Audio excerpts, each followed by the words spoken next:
is Jesse Skomra. I am a practitioner of parkour, also known as a Traceur. In elementary school, I had a terrible problem with being overweight.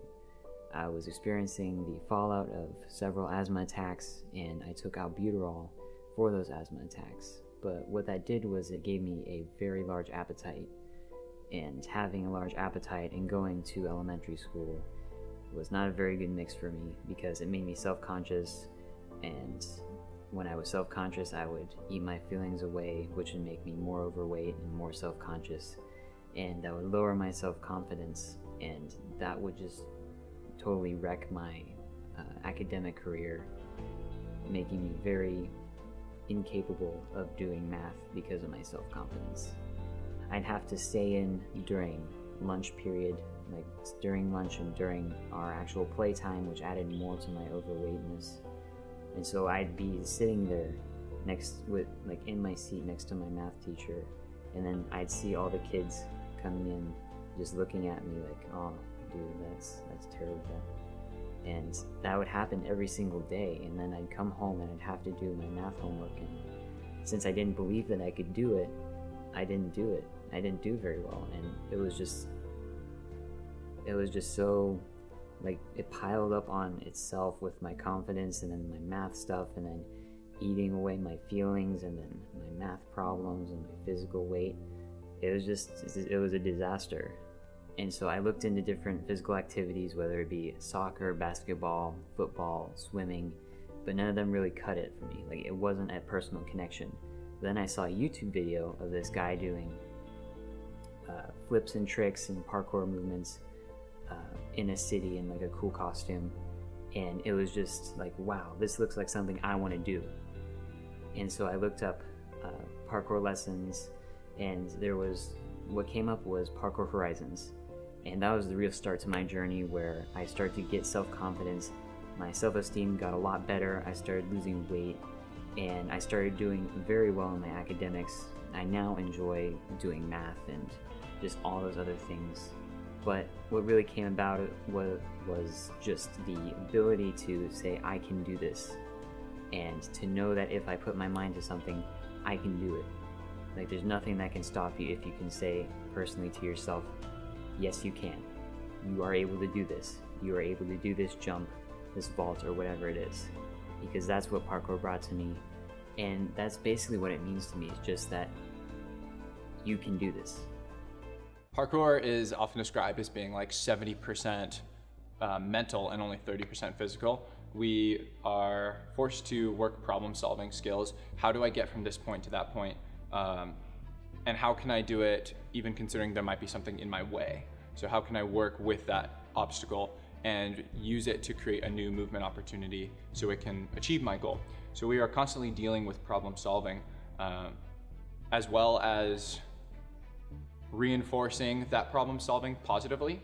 We do something and it might fail the first time, and we do it again and again and again, and we try it different times, different ways, different methods of approaching that problem. And when you accomplish it, that really shows you from a psychological perspective, oh, this is worth my time. This problem solving is a good thing for me, and I think it reinforces that sort of thought pattern. It seems to me like Jesse's confidence socially has improved here, but his confidence with his own body has also improved a lot. There are two big boxes back there. They're 8 feet high, and it's an 8-foot jump. Now, Jesse's been able to jump 8 feet in distance for a long time, probably as long as I've been working with him, but it's taken a lot of work to bring him up to that confidence where he's comfortable jumping 8 feet in distance at an 8-foot height with a drop and solid objects underneath him. So he's really developed his confidence in that. The ability to just go for something that you know you can do takes a lot of time to build. A lot of the times we look at jumps that we know we're physically capable of, but they're very difficult to conquer mentally. And that's a skill in and of itself. And Jesse's been working on that and made big improvements in that respect. I've seen a huge development in Jesse. Firstly, I mean, obviously physically, as he's grown older, body's changes that he's gone through is impressive. His athleticism has improved greatly, his coordination, and his mentality, commitment to training, being able to continue to try something that is difficult yet still give it a go. You know, even the struggles of, you know, continuous failure of a movement, like that just leads us closer to success. And I've seen his dedication to be okay with those failures to lead to those successes.